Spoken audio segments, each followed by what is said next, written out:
Hello friends, welcome back to my channel Ritu food fusion. আজ আমি আপনাদের জন্য নিয়ে এসেছি একটা ইভিনিং স্ন্যাক্স রেসিপিটি হলো পনির ফিঙ্গার। পনির ফিঙ্গার বানানোর জন্য এখানে আমি পনিরগুলো নিয়েছি, সাথে ব্রেড ক্রাম্বস আর নিয়েছি একটা ব্যাটার। তেলটা আমি গরম হতে দিয়ে দিয়েছি। ব্যাটারের জন্য নিয়েছিলাম ময়দা, তার সাথে অ্যাড করে দিয়েছি পরিমাণ মতো লবণ, হলুদ গুঁড়ো, জিরে গুঁড়ো, লঙ্কা গুঁড়ো, তার সাথে গরম মশলা, একটু গোলমরিচ গুঁড়ো আর নিয়েছি অল্প পরিমাণ চাট মশলা। এবার দেখতেই পাচ্ছেন আমি পনিরটাকে ওই ব্যাটারে ডিপ করে আমি ব্রেড ক্রাম্বসে ডুবিয়ে নিয়েছিলাম। এবার এটা আমি ভালোভাবে এর সাথে রেডি করে নিচ্ছি। এবার সেকেন্ড টাইম আমি এটা আবার ব্যাটারে ডিপ করে নেব আর ভালোভাবে এটা ব্রেড ক্রাম্বসে কোট করে নেব।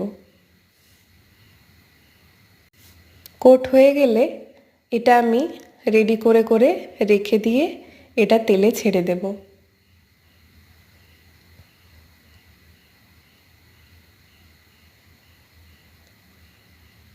তেলটা গরম হয়ে এসেছে, এবার আঁচটা কমিয়ে এক একটা পনির ফিঙ্গার আমি ভেজে তুলে নেব।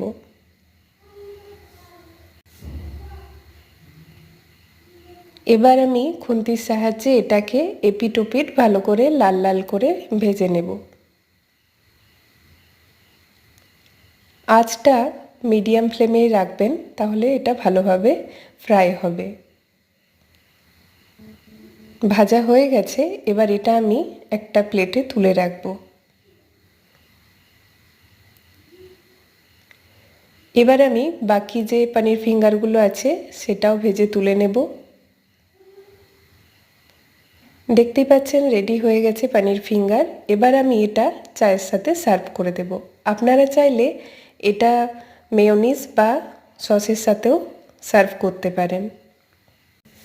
খুব সহজেই বাড়িতে যদি পনির থাকে তাহলে এভাবে পনিরের স্ন্যাক্স বানিয়ে নিতে পারেন আর চায়ের সাথে গেস্টদের সার্ভ করতে পারেন। যদি আপনাদের এই রেসিপি পছন্দ হয়ে থাকে তাহলে অবশ্যই লাইক, শেয়ার এবং কমেন্ট করবেন।